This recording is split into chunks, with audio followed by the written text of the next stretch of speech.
Hello and welcome to round 3 of the RN Fantasy SXperts show. We are headed to Anaheim 2. I am Chase. I'm Charles. And we are the SXperts. Sometimes just leave out the expert part of that, and we are just here to bench race and talk about dirt bikes and Supercross. But we come to you every week, as you all know, and we are here to help you, to give you stats on riders. We talk about the tracks. We get some really cool guest callers, and our sole purpose is to help you maximize points in fantasy so that, Charles, these people can win some prizes, both grand, weekly, and some fantasy cash. It's not too late to sign up. No. We drop low scores at the end of the year. Yeah. Any Still time to during win the year. grand prizes. Doesn't matter when you sign up, you're always eligible for a weekly prize. So if you sign up literally the last week of the year, you could still win a weekly prize. We do 10 weekly prizes. We do fantasy cash, and it's all free to play. Your cash you can spend on the website, or you earn playing fantasy, you can spend on Rocky Mountain's website. So yeah, if you have not signed up already, get signed up. RNFantasySX.com. It's free to play. We have a tutorial video. It walks you through, but go do that. And also join the Discord. Yep. Link to that is down below. Yeah. Stats, memes. All the good stuff. Yeah. Yeah. So do that. Detroit ticket. You all know the deal. We give away 20 tickets to every round of Supercross throughout the year. So for today's show, we're giving out 20 tickets to Detroit. I will be in Detroit doing Race Day Live. Awesome. I was there last year. It was cold. I think Detroit was a day race last year too. And yeah, we had to be at the stadium at like 6:30 or 7 or something crazy. That's and brutal. It was cold. Let me tell you what. But yeah, we're doing 20 tickets there. And so if you can make it to the race, does not include airfare or travel. But if you can make it there and you want some tickets, just comment down below in this video and tell us if you can make it and how many you would need, and then see if you're one of the lucky people to win some tickets. That's right. What do we got for grand prizes? Yes. Let's talk about those. This is why you play fantasy, because of the prizes that are given out at the end of the year and the weekly. This year for grand prizes, as usual, we have 3 dirt bikes we are giving away. A Race Prep KTM 450 SXF, 300 SX, and a KTM SX E5, all decked out with parts. But then we have other prizes from Fastway, Dunlop's giving out tires, Stay Sick package, Motion Pro, Pro Honda, MSR, and also you get 10th place a Supercross video game console and a 4K TV. But that's not all. Weekly prizes for this week. First place, that's going to be the Fly Racing Formula CC helmet. That's a good one, by the way. It's a really good one. Formula is one of my favorite fitting helmets on the market. Oh, yeah. Okay. Good stuff. Number 2, you got the Tusk Spending Spree. 3, Pirelli Scorpion tire set.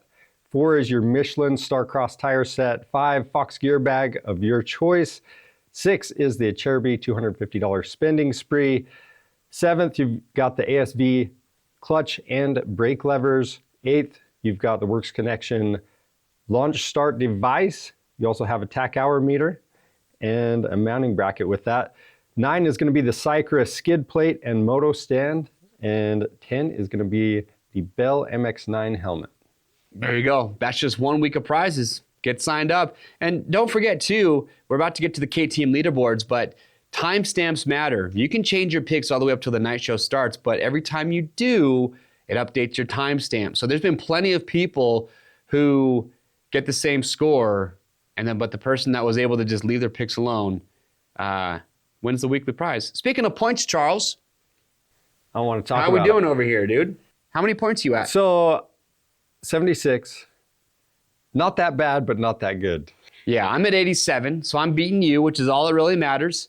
And this week was a lot better for me. I believe I got 67 points. How many did you get? Oh, I'm in the 40s. You got 40-something points? Yep. I got Tomac and Jet right. I had Malcolm for 7th, swapped him for Hunter last minute, and then the whole main event, I forgot that I had swapped wild cards, so I thought I had Mookie right too. And then afterwards, I looked and realized I didn't have him there. Did you get any picks right? Yeah. So, yeah, I got Roxon right. And then I got a couple that were off. So I had Sexton in first. And we all saw what happened there. Did you see him go P1 in qualifying and just get reeled in? Well, I had him in there earlier. And then, yeah, I was like, okay, I'm feeling good about this. You feel good about it? And, yeah. Okay.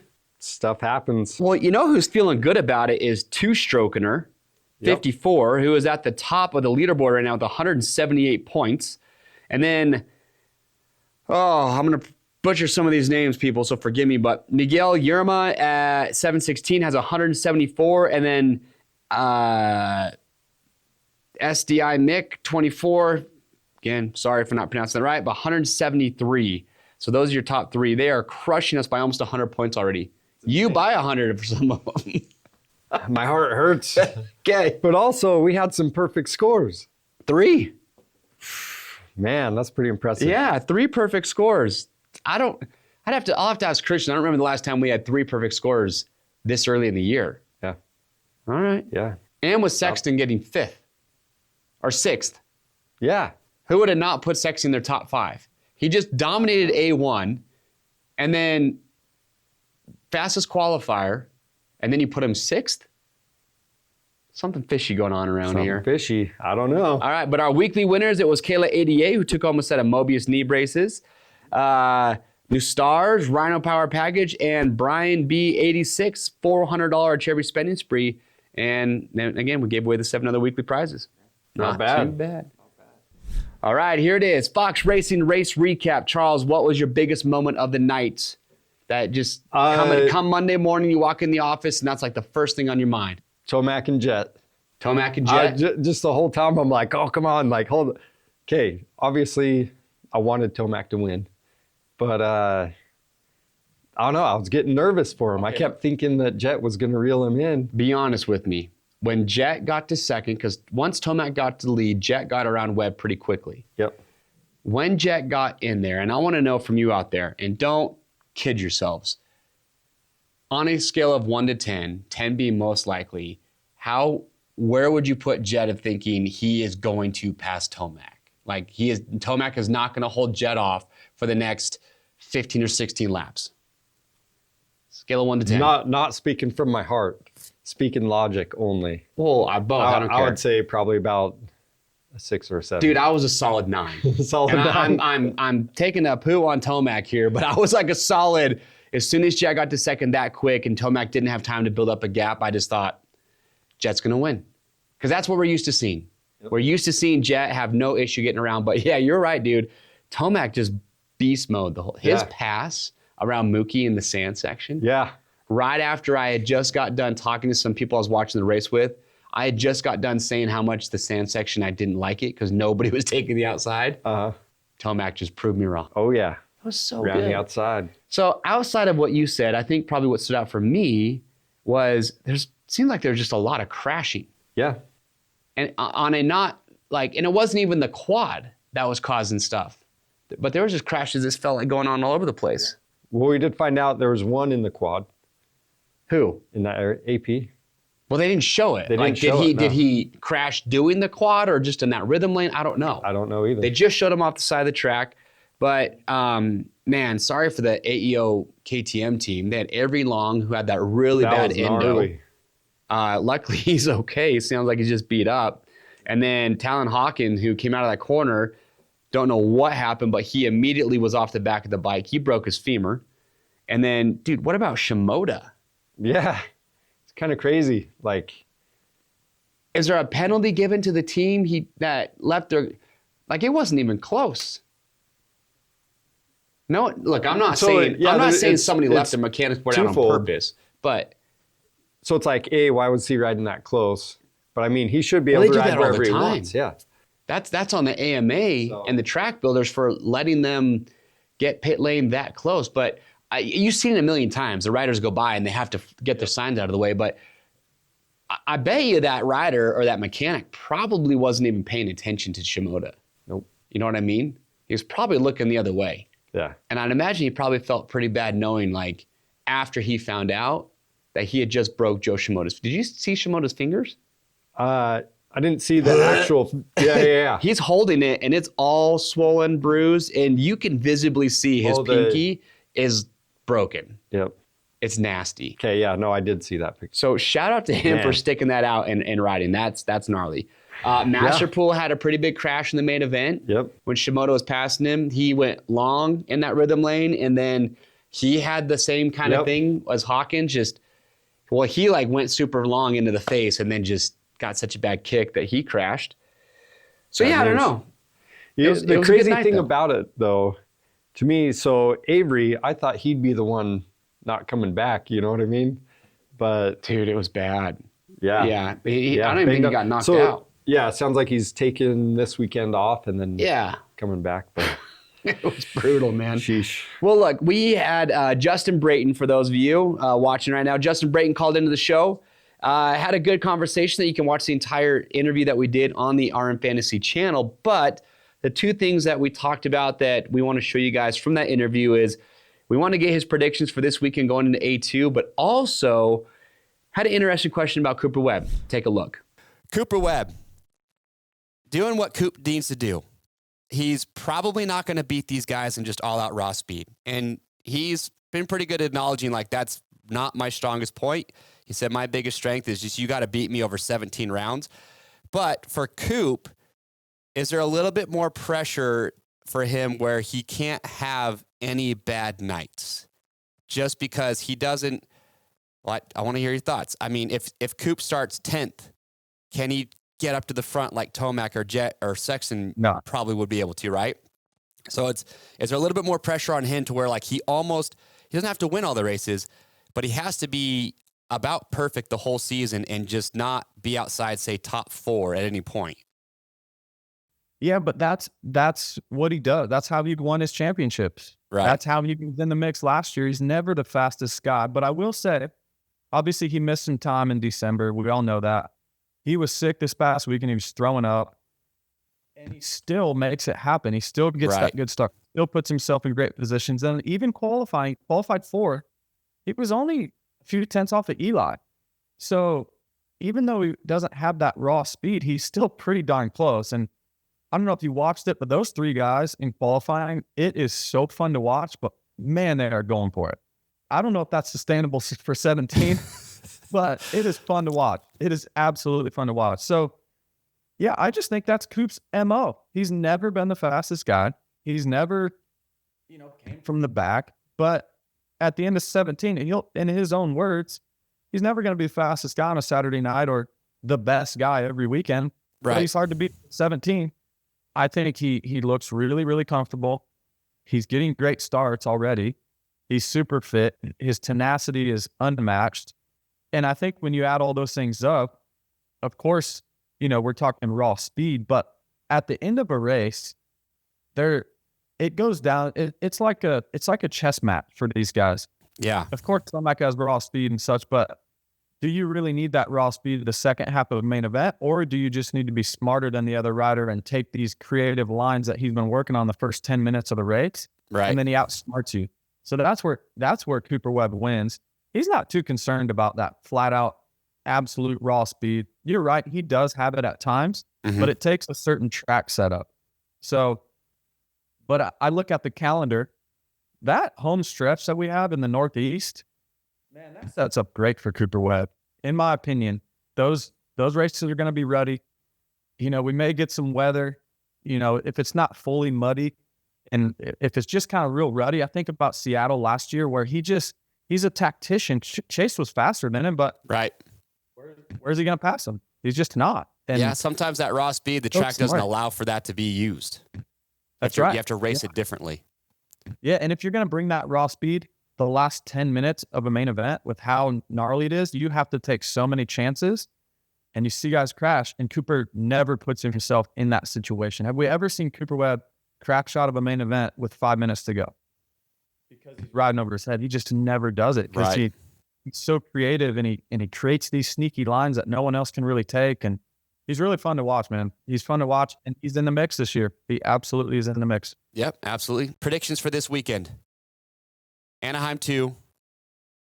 Who are you going to go? Just give me your winner. Who would you pick right now if you're a betting man? I think Jet wins this weekend. Okay. He's due, right? Yep. Gotta It's happen. his turn. I will It's his say, turn.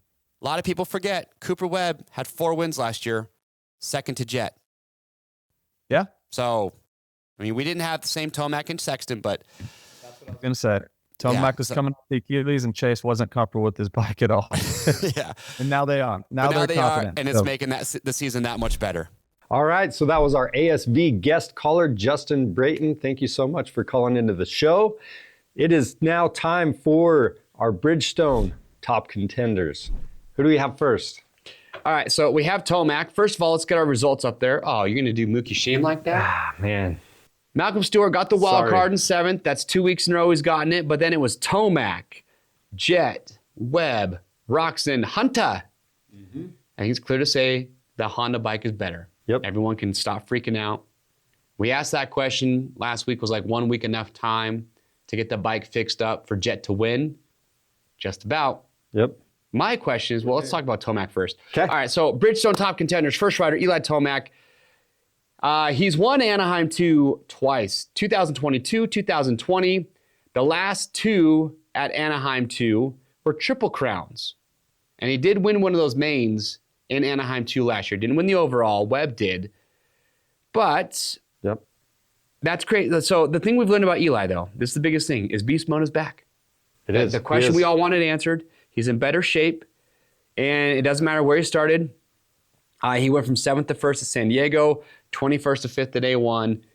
Starts are still very important, Yep. but he is one of, I think, the elite 3, him, Sexton, and Jet, that can charge through the pack to get up to the front.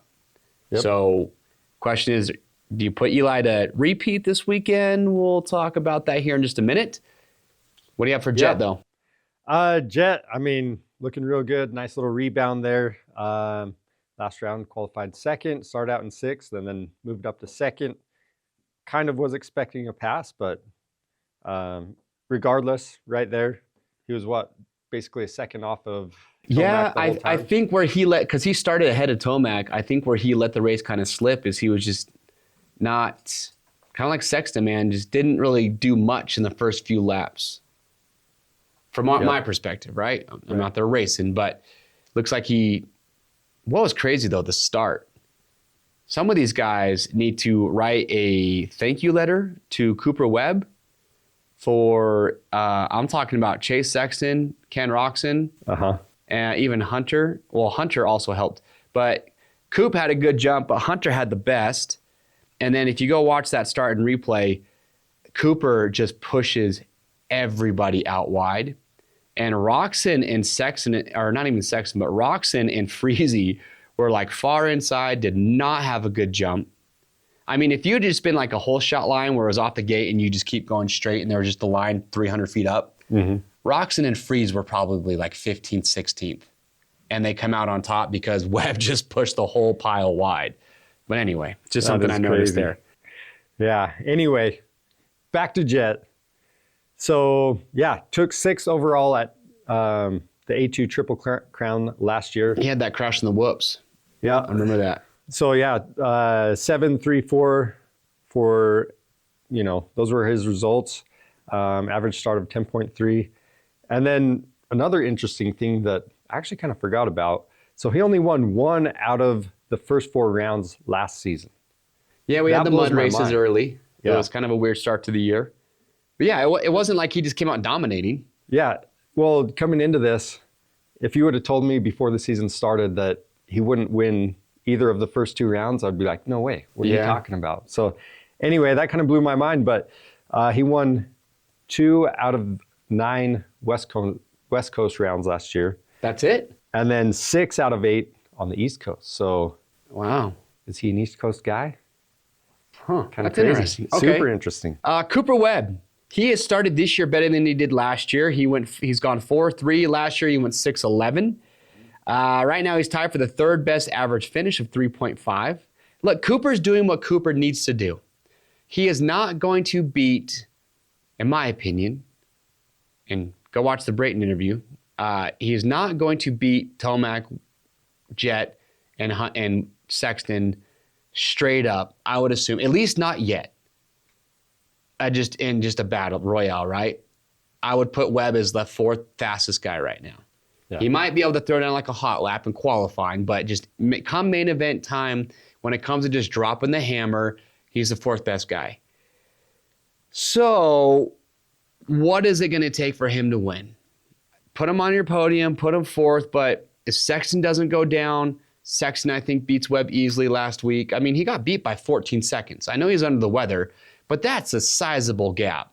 Yep. And I know that Jet and Tomac were pushing the limits, but dude, 14 seconds on a Supercross race is a huge margin. It's a lot. 4 or 5 seconds is a big deal for these guys. So seeing that, I'm just like, man, like fourth is probably like the sweet spot, I feel like, for Webb right now, until he shows he can get a little bit, maybe a little bit. But I don't know. His last year, what's up? Stars got to align, but yeah. And he won A2 last year in that Triple Crown without winning one of the actual races.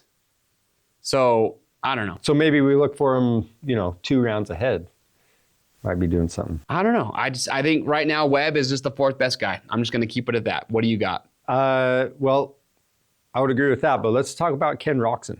So he's still staying up in the top 5. Sneaky good. Riding real good. Yeah, sneaky good. So he had 2 second place and 4th place finishes, 5-3 starts. 2024, he was only top 5 2 of the first 5 rounds.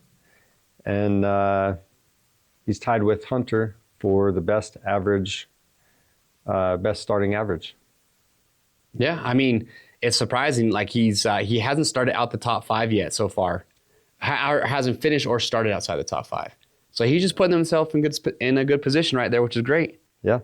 All right, Hunter Lawrence. Okay, now that he's done it once, had a huge improvement from 11th to 5th. Is he now a solid top 5 guy? Look, he's tied with Roxon for the best average start of 4. Yeah. His starts have been fine. That first round, he went down, bike problems.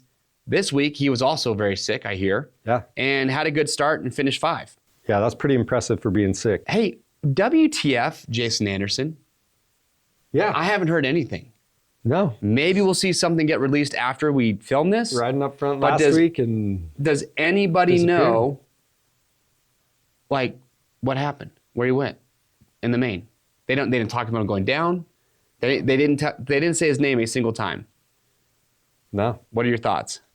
I have no idea. I mean, I feel like he's a little bit of a wild card. He could be up leading or he could be mid-pack. Okay. He should be within the top 10 easily, though. Right. Every week. Something must have gone wrong. I mean, Jorge Prado beat him. Yeah. All right. Anyway, Chase Sexton. So, man, full tuck on lap 1. That was bad. But the crazy part to me is he gained just as many positions as Tomac did last week. Yeah.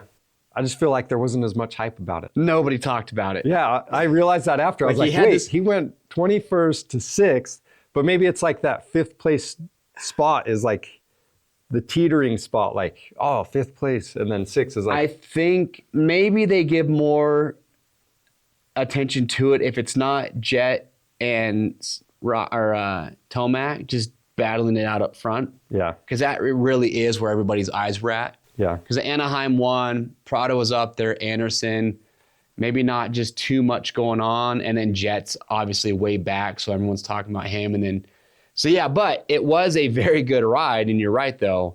They didn't talk about it. Sexton, what was he doing on the opening lap, though? He rolls the triple, and it wasn't like it was you do the start, left or right-hand turn, and then there's a triple right in front of you, and guys are checking up. Like, everyone else was jumping it, and he just rolled the freaking thing, or doubled it. And then Francis about killed him. Francis missed him by a couple feet. And then he goes down like a few corners later. So he did say that he just was not ready, whatever that means. Mentally, I don't know. I don't know what it means, like I just wasn't ready. But it was a brain fart moment for sure. But that's kind of the Chase Sexton.